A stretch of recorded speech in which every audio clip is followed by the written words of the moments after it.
Аштымлар хайыр октябрьнан 29 эфирде заман Қырымве дүниеда олған хаберлерінен таныш етмеге азырмыз студияда сілерімен Шевкет Наматулаев селемлайым. Анайса махкемесінің қарарына бақмадан Украинада электрон декларация системасы чалышачақ. Украина президенті Владимир Зеленский яқын вақытта мемурларынан келерлеріні қайдетежек электрон декларациясы чалышмасы үшін қанун лейхасы азырланып, юқары шураға йолланылмасыны беклеген айтты.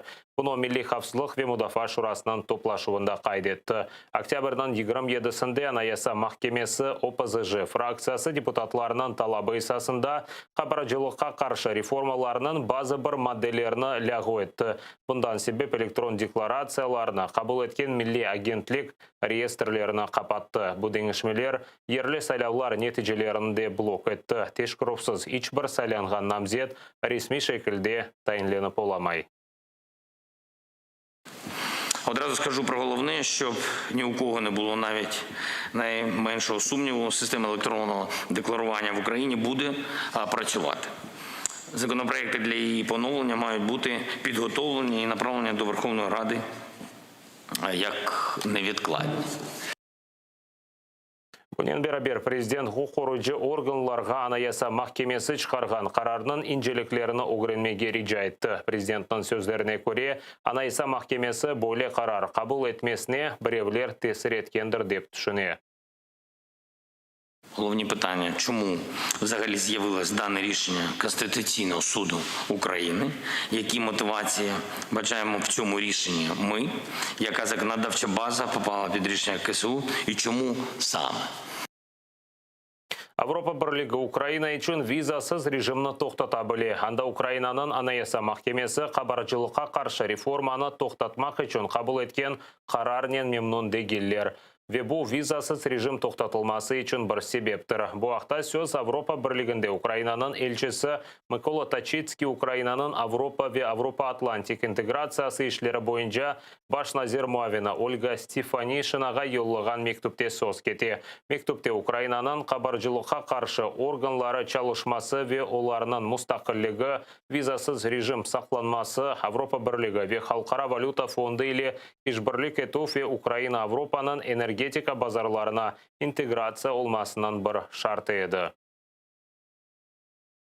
Як поки що неофіційно зазначають наші контакти, рішення Конституційного суду України, яке скасувало ключові антикорупційні повноваження НАЗК, кримінальну відповідальність за недостовірне декларування, є достатньою підставою для початку запуску Європейською комісією механізму тимчасового призупинення дії безвізового режиму. Ишгалжилернен ишбірлікшілеріні махкеметті. Ахмеджеттан сөзде меркези махкемесі Қырым қазақларынан елбашысы Сергей Акимов, Фаллер Илья Большедворов и Сергей Васильевке 20 рубле пара жазаларына белгіледі. Ахмеджетте су сыңырлануы көрсетілгені вақыт олар ишгалжилер акиметіне қарышы пикетлер кечірген еді. Бүгін әсе оларынан евлерінде тентувлер кечірілді. Ve bu Қырымда олған дегер су проблемалары аққында евбете келев қамызды. Рус дүниясынан мұхлислері еділер. Шымды есе тақыпке оғратылалар. Сергей Акимов, Сергей Васильев и Илья Большедворов ишғал ақыбетлеріні ослерінде дүйіп мемори жезалар алды. Сабадан Ахмеджетте оларынан евлерінде тентувлер кечірілді. Рус құбетшілеріні телефон ве компьютерлерінде олған видеолар мерақландырған. В принципе, мероприятие проходило в достаточно корректной форме, за исключением того, что у меня была изъята личная вещь, это мой телефон. То есть сотрудники, несмотря на то, что у них на личный досмотр никакого постановления не было, выхватили у меня из рук буквально мой телефон и упаковали его в присутствии меня, изъяли у меня незаконным способом средства связи. Пикетный ишгалжилерінен уйғонлаштырып кечірмегенлері үшін фааллер 20 рубле төлемелі. Олар Қырымнан ишгалжилер парламенті вен азерлер шурасы оғынде Ахмеджет сакинлерінің кранларындан кірлі су аққаны үшін ишгалжилер мемурларынан әрекетсізлігі үшін олар истифаға елланылмасына талап еткен еділер. Они же говорили, что там крымская вода, вернее, с Крымского канала, что Украина вода не нужна. Вот мы дожили до того, что у нас сейчас на сегодняшний день почасовой график. И она все хуже и хуже с каждым днем становится. Вы же сами замечаете. Во-первых, качество воды воды, посмотрите, какое. Какое у нас будет здоровье для наших детей. Посмотрите, какое качество воды. Она вся идет непонятно, ржавая какая-то или еще что-то. Возможно, вместо того, чтобы придумывать какие-то вот эти фантастические варианты, запускать самолеты, которые будут у нас создавать облака, обстреливать облака и прочее, добывать воду из пещер, собирать дождевую воду, да, нужно спуститься просто с небес на землю. Проблема есть и существует, но первая проблема – это наши чиновники, которые нас не слышат и не хотят даже помогать. Они прекрасно могут максимум из кабинета рассказать, как у них душа болит, и не более. Пикетлер кечирилгенден bir aydan ziyade vaqt kechdi. Qaramdan suv anbarlari ise saylamaga devam etdi. Bu partizanskaya suv anbarının ko'rinishidir. O Ahmedjetning g'arbiy tarafini suvnen temin etmoqda. Есть ощущение, что уходит прям бешеными темпами вода. Вот, посмотрите, что здесь творится. Вот, наступил. То есть вода только-только недавно отсюда ушла. Ahmedjet shehri, Ahmedjet ve Baxchisaray rayonlari, endi ise Alushta ve Qarasu bazar sakinlari suvni jadval bo'yicha qo'llana. Sababi akşam 2 saat. Rusiya harbiylari yerleşken Axyarda suv tek yılning sonuna qadar qolgan. Bundan sebep Axyarning ishg'olchilar yo'l boshchisi Chernarechynskaya suv anbarına suvni Gazporta ko'lidan pompalamaga isti. Planlarına ko'ra u 2 million kubometrga yaqin suv bera ekan. Yerli suv kanalining temsilchilari ishg'olning boshida shehar bu ko'ldan temin etilganini xatirladilar. По трубопроводу, который там эту воду пропускал, мы подсчитывали, где-то пропускная была способность, там 15-17 тысяч в сутки мы брали. Где-то порядка около 3 недель мы эту водичку брали. Уровень упал там где-то 0,5-0,7 метра упал уровень как бы в этом озере. Tek bir problema бар. Gol etrafında olgan toprak aman bedava. Nочные волки bay klubuna berildi. Putinning dostlarında o'zlarini Eglenje parkına qurdi ve ishg'olchilar hakimiyatning temsilchilarini qo'ymaga bile istemeyler. Если вы хотите взять воду, то воды здесь нет. То есть за водой надо идти в другое место. 5 дней помоет Севастополь попки с посудой. Через 5 дней воды здесь не будет. Она больше не возобновится. А вы побежите искать вот в другом месте. 6 yılda suv borusu totlanıp teşilgen. Suv muassesinin xadimleri borunu kelip bakkanlar. Vadakanal yol başçısı yanı suv borusunu keçirmege emir bergen. Şimdi plastik boru keçirilmesi başlatılgan. Lakin Gazportaga kadar bir kaç kilometr kalgan. Endi yerli işgalciler hakimiyetinin vekilleri Putin'nin baykerleri yol başçısından konuşmak gerek.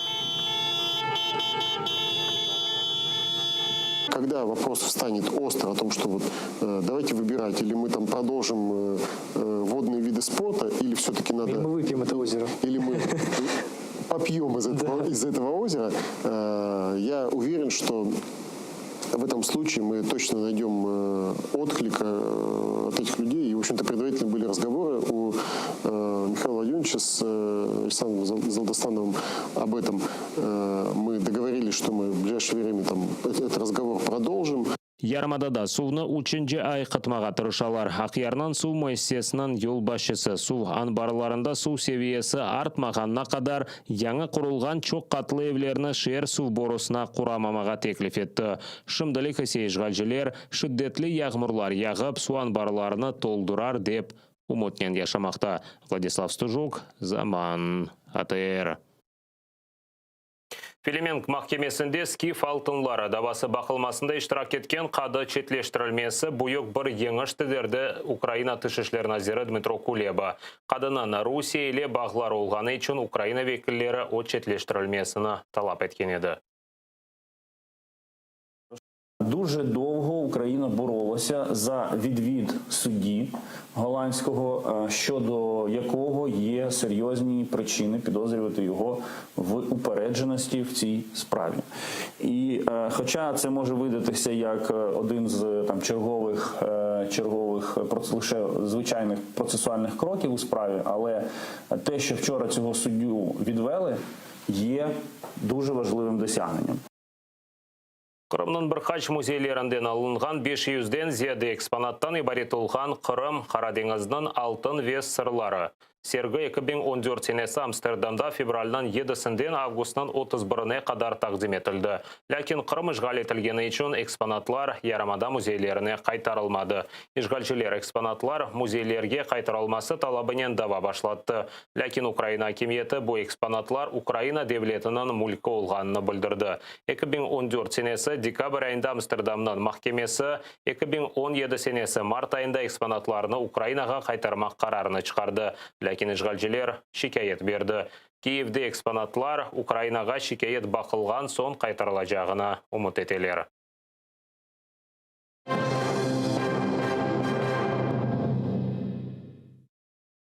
Türkiye'de Cumhuriyet teşkil etiliğinin 97. yıllığına kaydetiler. Bu devletinin esas bayramıdır tedbirler bütün memleket boyunca geçirili. Ankara'da Türkiye yol başçısı Recep Tayyip Erdoğan, memleketinin birinci prezidenti Mustafa Kemal Atatürk'ün dürbesine çiçekler koydu. Aynı Atatürk 1923 senesi oktyabrının 29'ında Türkiye'ni Cumhuriyet olarak ilan etti.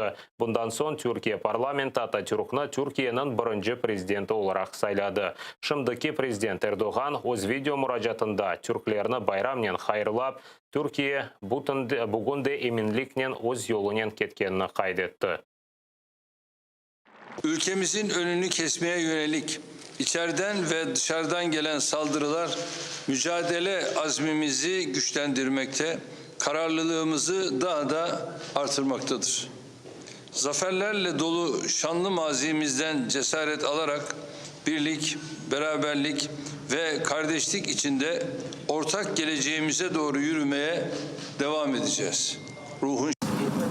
Türkiye'nin Cumhuriyet күнінен президент Volodymyr Zelenskiy de хайырлады. O Türkiye Ukraina'nın stratегик ортағы olğanını qaydetip, Türkiye халқына абаданлық тіледі. Щиро вітаю Туреччину, стратегічного партнера України в питанні забезпечення миру, стабільності та безпеки у Чорноморському регіоні з 97-ю річницею заснування. Бажаю шановному президенту Реджепу Таїпу Ердогану та дружньому турецькому народу успіху та процвітання.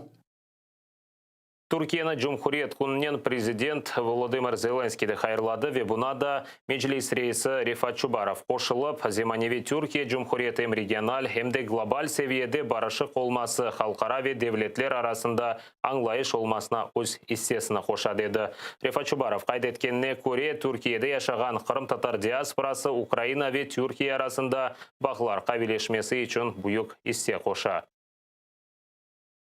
Україна і її громадяни високо цінують підтримку Турецькою Республікою, суверенітету, територіальної цілісності і незалежності України та вдячні президенту Реджепу Таїпу Ердогану за його запевнення в тому, що Туреччина ніколи не визнає спробу Російської Федерації анексувати Крим і не змінить цієї позиції, поки над Кримським півостровом не буде відновлено державний суверенітет України.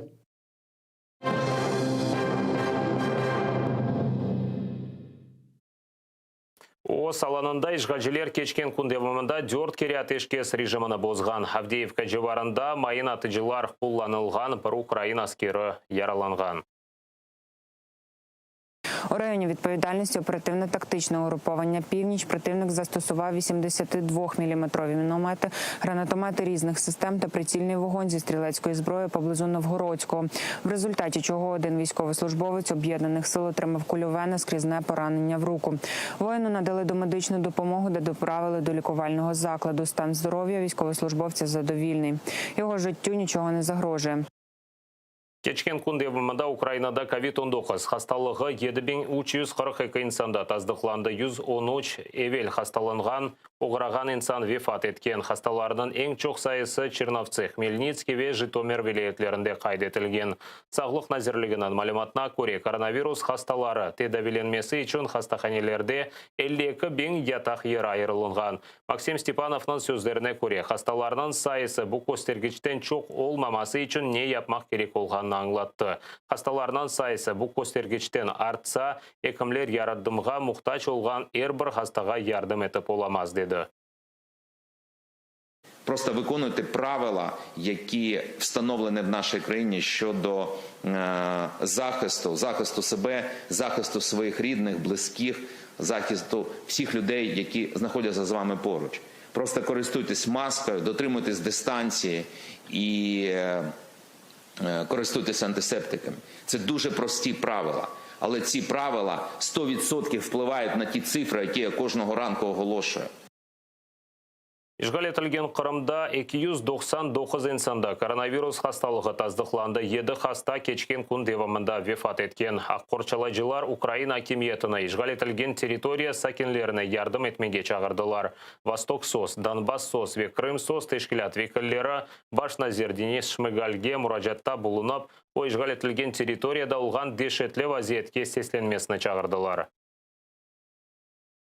Громадяни України, які проживають на тимчасово окупованих територіях, не мають можливості отримати якісний медичний супровід. Відсутній постійний контакт із сімейним лікарем для контролю свого стану здоров'я. Обмеження, які вводяться окупаційними адміністраціями щодо свободи пересування, а також карантинні обмеження, які вводить уряд України, залишають мешканців окупованого Криму та Донбасу сам на сам з викликами пандемії. Громадські організації звертаються до уряду з пропозицією відреагувати на критичну гуманітарну ситуацію на тимчасово окупованих територіях і провести термінове засідання уряду чи урядову нараду під головуванням прем'єр-міністра або профільного віце-прем'єр-міністра України та спростити процедури оформлення і надання гуманітарної допомоги міжнародними організаціями.